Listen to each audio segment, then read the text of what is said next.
Hey everyone, it's Scruffy here, and I just wanted to take a second, real quick, and talk with you all about the game Army Man Strike 2018 coming up at APOC. I have in my lap a couple of the props, and I will hold them up here for the camera in just a second. I just want to first apologize for the darkness of this video. I'm having some issues with my studio lighting. They seem to be dying out on me pretty quickly.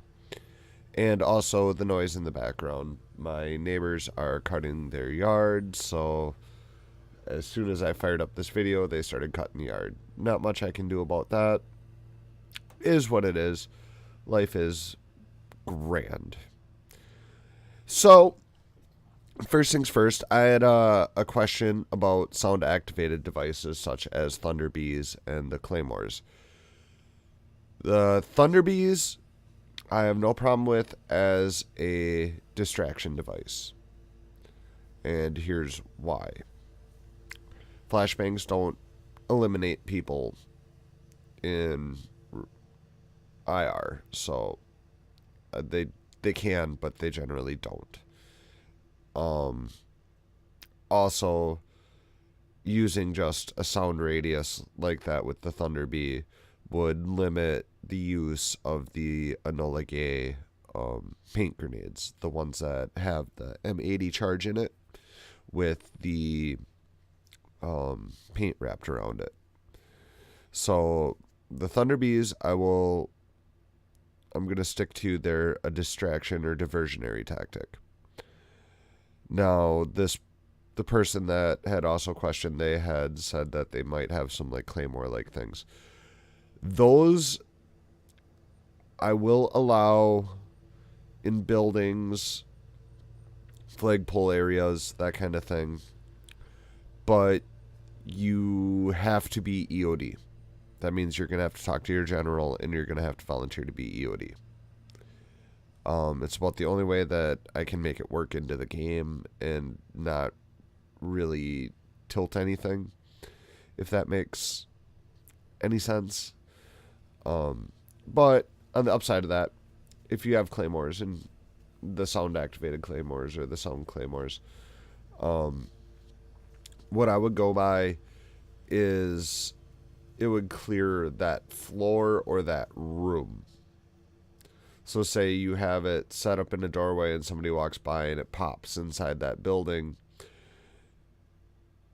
and that building is just like one big open space. Well, I'm going to say it's going to clear that floor or that area down below. If you're up a level or you're on the second floor when it goes off, I'm going to say you're not affected. Just cause. And that's how I'm going to instruct my refs. The same is going to go kind of for like the out, and mainly this is just because I'm getting into like how many refs I have per area and that kind of thing. So it like I also have to mind what they're doing. So that kind of thing. I'm going to try and treat it kind of like a rocket. Like it'll just clear that like one level. If the downstairs is subdivided, like it has like a hallway that runs down through the center and then there's a room to the right and a room to the left and it goes off in the hallway, it would be the elimination area would be the hallway kind of thing. Make sense? All right. And as long as we're talking about EOD stuff, I wanted to do a little bit more in depth of a video. However, that's just not going to happen at the moment. My footings for the flagpoles haven't taken yet. We had some really, really, really heavy liquid sunshine last couple of days, and so the drying of my concrete has not gone well.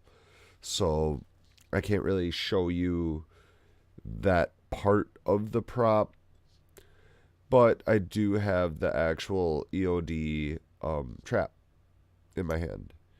And here it is. Life size, actual actual weight, spring, training, of course. Look, you can see the hole. There's a hole in there. I know my light is horrible right now, but, and I have this style. So what's going to happen with these, it's kind of simple. I have a cotter pin in there. These are hollowed out. On the top, instead of it being like all inert, there's actual workings in there, see? And what you do is you'll pull it back. Your EOD guy, when he sets this up, he'll pull it back. Kind of like so, exposing this area. He'll put the pin in. He'll strap this to the flagpole. He'll tie the pin to the... He'll take some fishing wire. He'll take this part of the pin. He'll tie it to the flag. Well, this will be strapped onto the pole like that. When the enemy comes up and they pull the flag, it just goes like that. Right now, doesn't seem like all that much. However, these heads for the 224 have been modified, especially because these are for civilian use and XYZ, but they've been modified to act like grizzly deterrents when you're camping. So that means that they've been drilled out to take a 209 shotgun primer. So basically, the very last step after you have this all secured and you have the pin in place and the hammer back and you have this strapped on the flagpole, your EOD guy is going to have to place the 209 primer in there and walk away. Hopefully the primer stays in place and these work out right. I'm really hoping they are. I think it's a kind of cool idea. And yeah. Anyway, when these go bang on the flag, the ref is going to call the person, obviously, that flipped the flag out.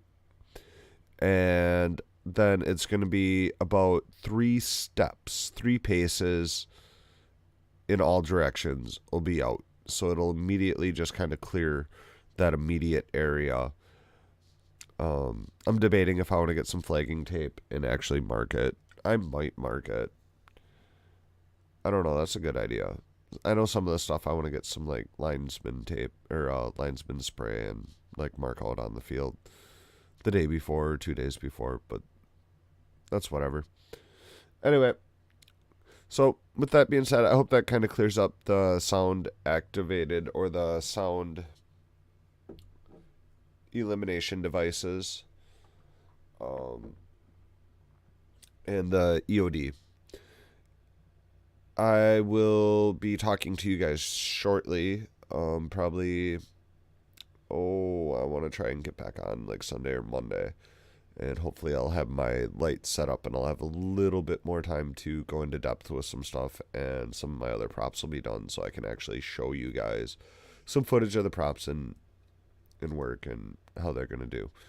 Anyway, I will talk to y'all later. I'll see you guys in a month. Happy hunting, and see you guys at the strike.